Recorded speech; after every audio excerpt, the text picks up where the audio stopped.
ایک پوری میڈیا کے اندر چلا ہوا ہے کہ جی شاہ محمود قریشی مجھے ملنے آئے اور وہ کوئی پروپوزل لے کے آئے ہیں -1 کی کہ عمران خان علیحدہ ہو جائے تھوڑی دیر کے لیے اور پارٹی آگے بڑھ جائے. تو میں آپ سب کے لیے پہلے تو شاہ محمود کوئی اس طرح کی پروپوزل نہیں لے کے آئے.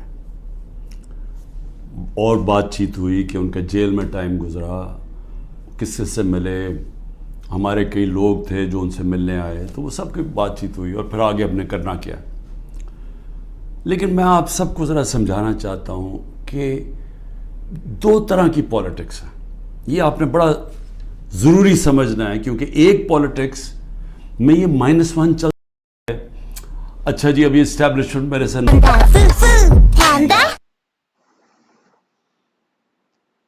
تو وہاں کیوں لوگ جاتے ہیں؟ اسٹیبلشمنٹ میرے سے ناراض ہے تو آج کل تو میں کیا ہے، یہ آپ نے بڑا ضروری سمجھنا ہے کیونکہ ایک پالیٹکس میں یہ -1 چلتا ہے.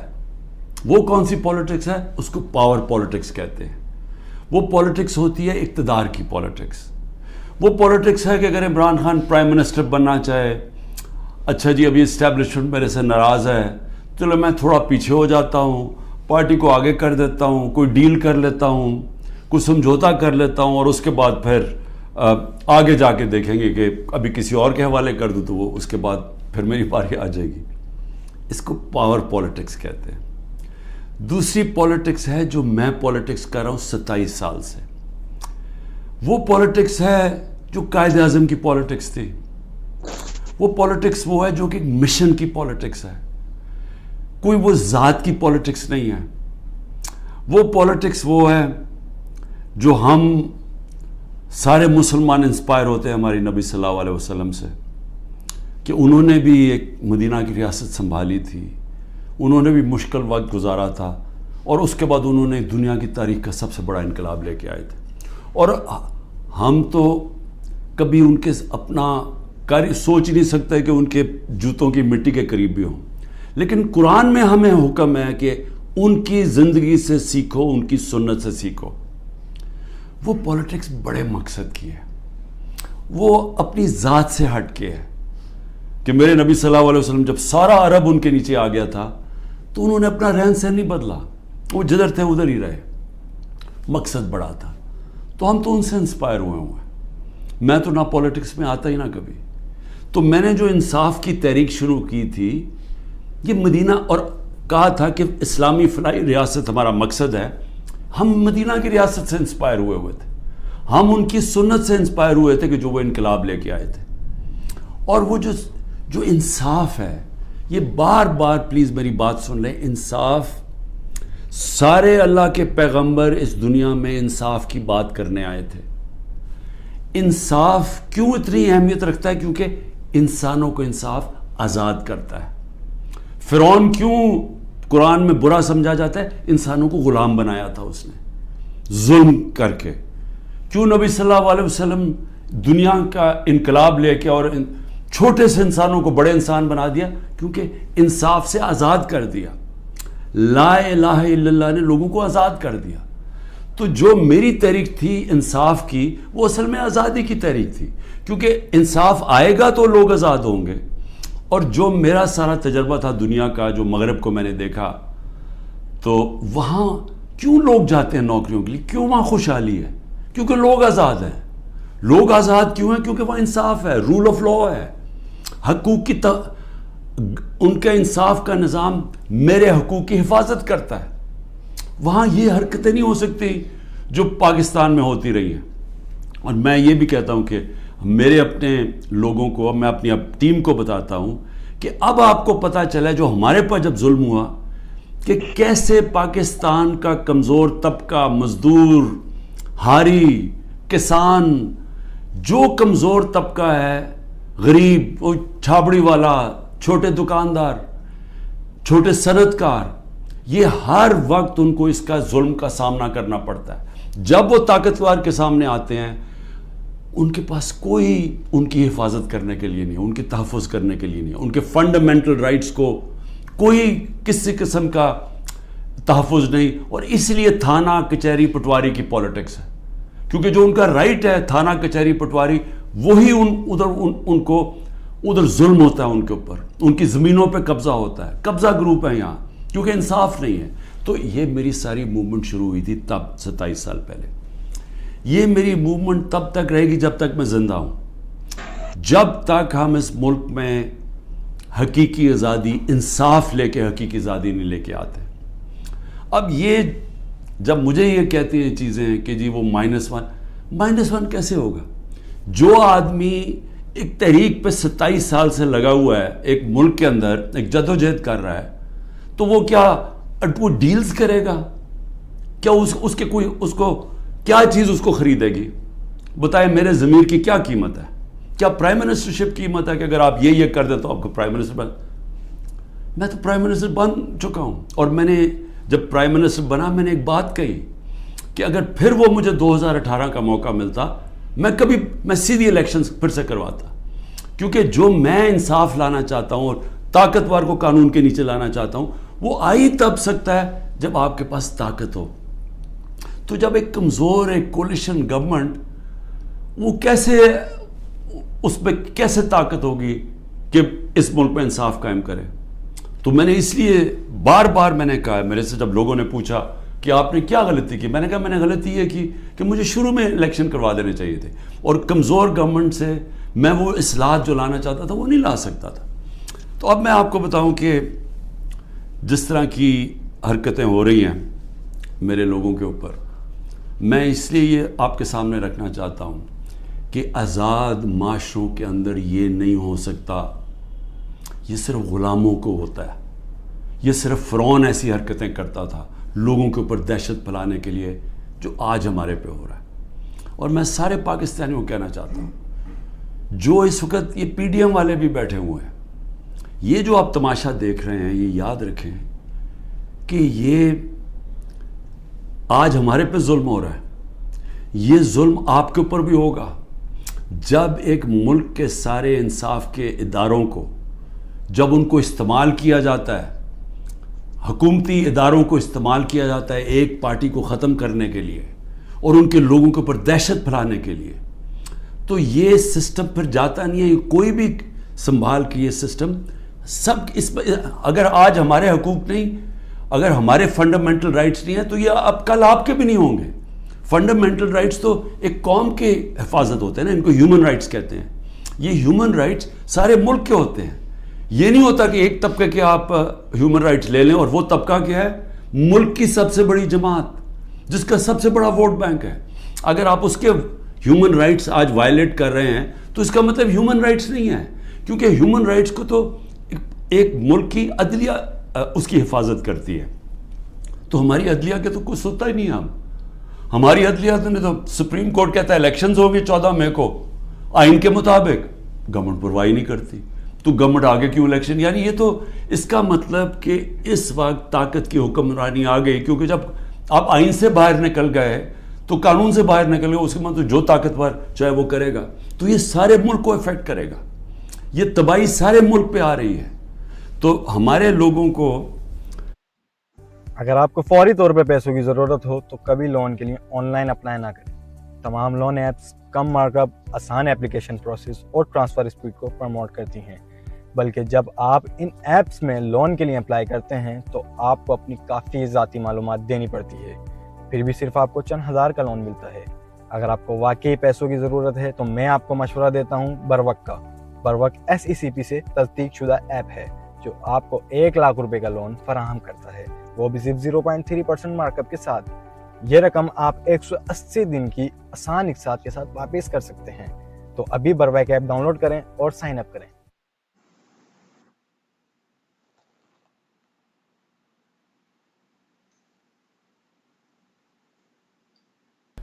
جو مجھے صرف افسوس یہ ہے کہ کوئی فرق نہیں کیا جا رہا۔ جو تحریک انصاف کا ہے اور جو وہ کھڑا ہو کے کہنے کے لیے تیار نہیں ہے لیڈرشپ میں سے کہ میں پارٹی چھوڑ رہا ہوں، اس کے اوپر ہر قسم کا ظلم ہو رہا ہے۔ ان کی بزنسز بند کر رہے ہیں، ان کے فیملیز تک پہنچ گئے ہیں, ان کے بچوں تک پہنچ گئے ہیں. ہر قسم کی بلیک میل, رات کو گھس جاتے ہیں گھروں میں, گھر تباہ کر کے رکھ دیتے ہیں, لوٹ لیتے ہیں گھر, گھروں کو ڈاکہ مارا جاتا ہے, جو ملتا ہے اس کو پکڑ کے لے جاتے ہیں. اگر وہ سارے تو چھپے ہوئے ہیں, ان کے رشتہ داروں کو پکڑ کے لے جاتے ہیں. یہ تو بدترین دنیا کی ڈکٹیٹرشپس میں, یعنی وہ نظام جن کی دنیا مثال دیتی ہے, ہٹلر کا جرمنی, اسٹالن کا رشیا, سوویت یونین, یہ ان خوفناک ظلم کے نظاموں میں اس طرح کی چیزیں ہوتی تھی جو آج ہمارے اوپر ہو رہی ہیں. میرے پاس عالیہ حمزہ کی بیٹیاں ہیں, میں نے کل ان کو ملا, 3 بیٹیوں کو. 1 مہینے سے اس کو بند کیا ہوا عالیہ حمزہ. کیا اس کا قصور ہے؟ اس کا والد وہ میرے پاس آئے, انہوں نے بتایا کیسے گھر میں گھس کے انہوں نے ساری چیزیں توڑ دی, ان کی ٹی وی توڑ دیے, 2 آدمی انہوں نے لاٹھیاں پکڑی ہوئی تھی, جو چیز آئے توڑ کے چلے گئے, جو چیز 2-3 اچھی چیزیں پسند آئیں اٹھا کے لے گئے. تو یہ کون سے ملک میں ہوتا ہے؟ یہ غلام ملکوں میں لوگوں کو غلام بنانے کے لیے یہ ہو رہا ہے. یہ آزاد قوموں میں نہیں ہوتا.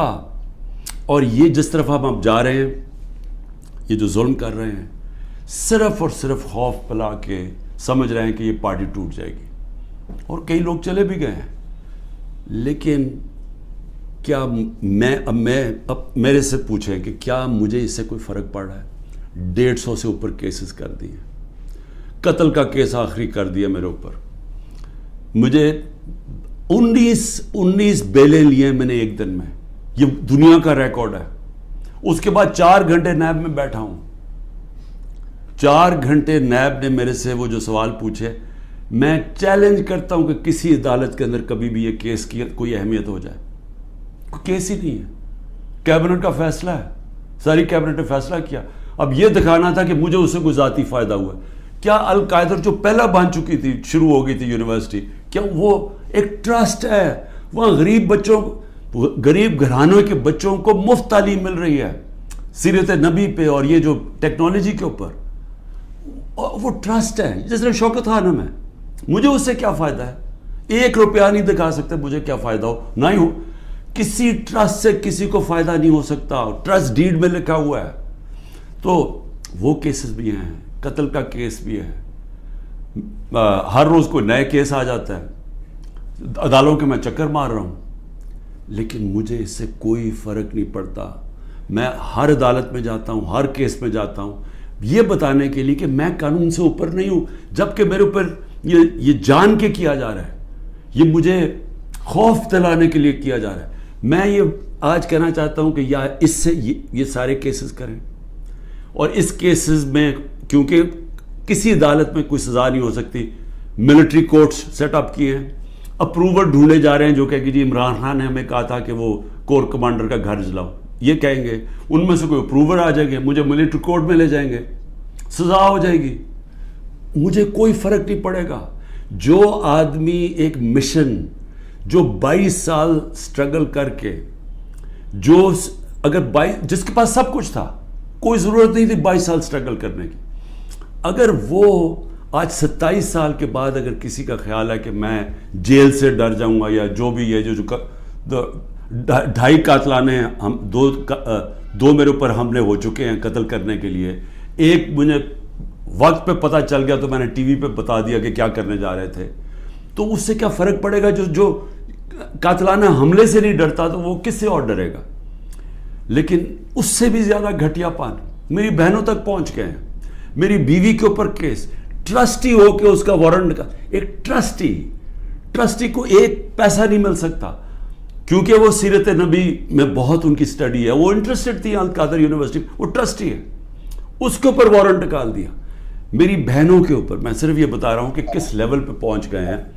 ایک بہن کا بیٹے کے اوپر وارنٹ نکالا ہے, اس کا خنسامہ اٹھا کے لے گئے, وہ بیٹا نہیں تھا. خنسامہ جب واپس آیا, وہ آئی سی یو میں 2 ہفتے سے پڑا ہوا ہے, آئی سی یو کے اندر خنسامہ, اسے پتہ کیا کیا وہاں جیل کے اندر. ایک بہن اس کی بہو کے پاس پہنچ گئے کہ جی آپ کوئی جیو فینسنگ میں آپ کہیں تھی, اس کے پاس پہنچ گئے. ایک بہن اس کی زمین اس کے اوپر اینٹی کرپشن پہنچ گئی ہے. میں نے اپنی بہنوں کو ویسے کہا, میں نے کہا دیکھو ملک سے باہر چلے جاؤ. وہ تینوں کھڑی ہیں, نہیں ہم فیس کریں گے, ہم نہیں جاتے. مجھے کئی دفعہ جی عمران خان آپ ملک سے باہر، میں کیوں ملک سے باہر جاؤں گا؟ یعنی میں نے اگر کوئی کرپشن کی ہوتی تو میں بھی شاید جس طرح یہ بھاگ جاتے ہیں، جب ان کے اوپر اقتدار سے نکلتے ہیں سب باہر بھاگ جاتے ہیں، کیونکہ ان کے کیسز ہوتے ہیں، باہر بھاگتے ہیں کیسز رک جاتے ہیں. میں سارے کیسز فیس کروں گا کیونکہ میں نے کوئی غلط کام نہیں کیا، مجھے پتہ ہے اللہ الحق ہے. یہ خود ہی جب یہ جو کوئٹہ کا مرڈر کیس کیا یہ خود ہی ذلیل ہو رہے ہیں، اس میں سب کو پتہ ہے، کوئٹہ کے اندر سب کو پتہ ہے کہ ان کی دشمنی تھی. میں پھر آگے آپ کو کہوں اب آگے کیا راستہ ہے، ملک کا راستہ آگے کیا ہے. میں جو یہ ان سے بات کرتا ہوں کہ میرے سے بات چیت کرو، کوئی بات چیت نہیں کرتا. میں اپنی اسٹیبلشمنٹ آرمی چیف سے اسے کہتا ہوں کہ بات چیت کرو، وہ کوئی بات چیت کرنے کے لیے تیار نہیں ہے. میں اپنی ذات کے لیے آپ سے بات نہیں کرنا چاہتا. مجھے آپ کچھ نہیں دے سکتے، قوم میرے ساتھ کھڑی ہے، کیا کوئی دے سکتا ہے؟ میں کوئی چور دروازے تو آنا نہیں چاہتا. اگر قوم مجھے ووٹ دے گی میں تیار ہوں، لیکن اگر قوم ووٹ نہیں دے گی تو نہیں. اللہ نے تو سب کچھ، میں وہ اللہ نے کا شکر ادا کرتا ہوں ہر وقت کا جو اس نے مجھے دیا. لیکن میں بات کرنا چاہتا ہوں کہ ملک تباہی کی طرف جا رہا ہے.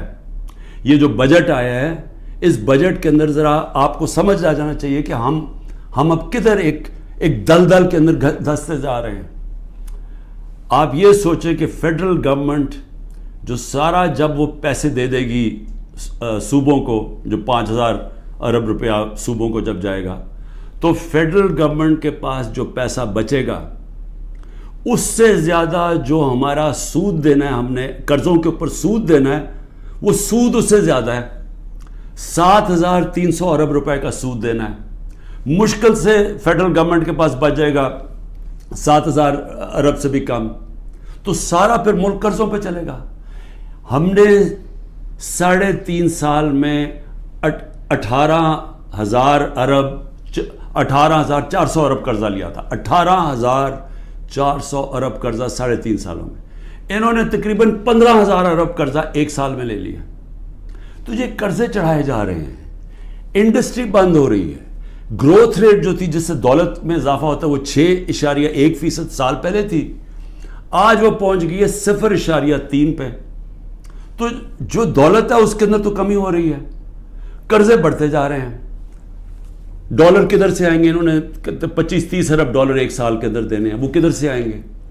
تو میں آج اس لیے یہ سوال پوچھ رہا ہوں کہ کوئی تو روڈ میپ ہوگا نا. ابھی تو روڈ میپ یہ ہے کہ کسی نہ کسی طرح عمران خان کو ختم کرو، اور اگر P T I Imran Khan سے تو اس کو ختم کرو. تو ابھی تو یہ ون پوائنٹ ایجنڈا، ساری ایجنسیز، سب کچھ، سارے ملک کے ادارے وہ اسی پہ لگے ہوئے ہیں کام کرنے. لیکن میں سوال کچھ اور پوچھ رہا ہوں.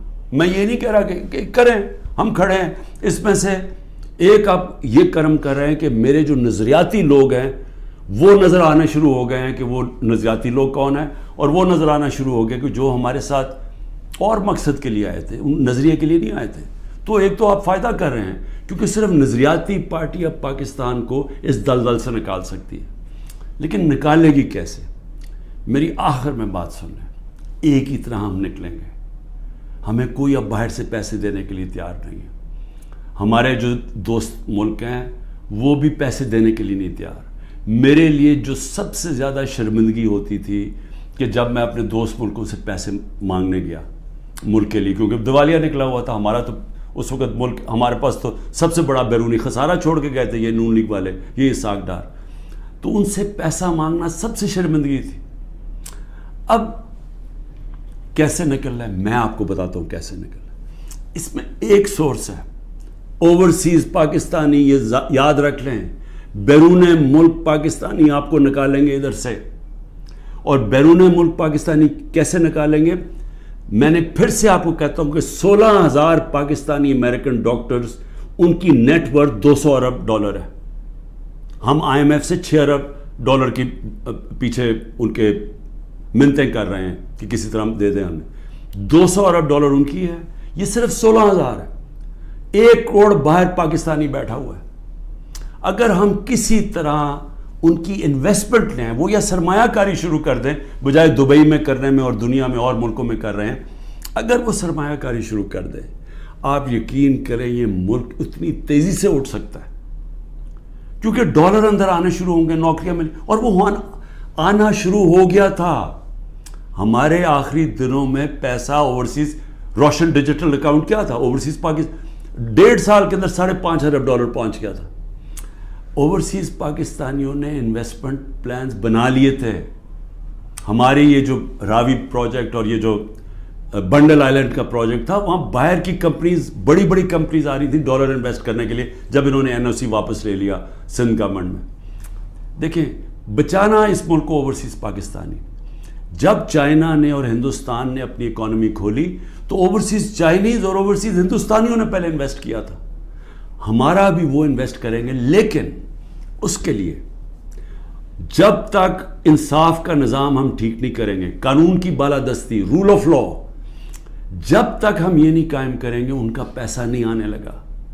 تو چیلنج اب کیا ہے؟ رول آف لا ہم نے ختم کر کے رکھ دیا. پہلے 140 ملکوں میں سے پاکستان 129 تھا رول آف لا میں. اب جو یہ انہوں نے کریک ڈاؤن کیا, اب تو یہ بالکل ہی نیچے گر گیا ہے, اب تو وہ بنانا ریپبلک بن گیا ہے. تو جب رول آف لا ہی نہیں ہے, انویسٹمنٹ کیسے آئے گی؟ انویسٹمنٹ نہیں آئے گی, دولت میں اضافہ کیسے ہوگا؟ یہاں تو اس وقت پاکستانی پیسہ باہر بھیج رہے ہیں, پاکستانی ڈالر لے کے بیٹھے ہوئے ہیں کیونکہ وہ کسی کو اعتماد ہی نہیں ہے. تو جب تک ہم اس ملک کا نظام ٹھیک نہیں کرتے, جو میں 27 سال پہلے انصاف کی تحریک لے کے نکلا تھا, رول آف لا کی تحریک, وہ جب تک اب ہم قائم نہیں کریں گے, پاکستان کے نظام کو ٹھیک نہیں کریں گے, گورننس سسٹم تب ٹھیک ہوگا, ادارے مضبوط ہوں گے. اور جب لوگوں کو اعتماد ہو جائے گا کہ ہمارے, اب جب میں اپنی سرمایہ کاری کروں تو یہاں کا جو قانون ہے, جو ان کی لا انفورسمنٹ ہے, جو ان کی عدلیہ ہے, وہ میری سرمایہ کاری کی حفاظت کرے گی, میرے سے فراڈ نہیں ہونے دے گی. یہ جب تک اعتماد نہیں ہوتا پیسہ نہیں آنے لگا.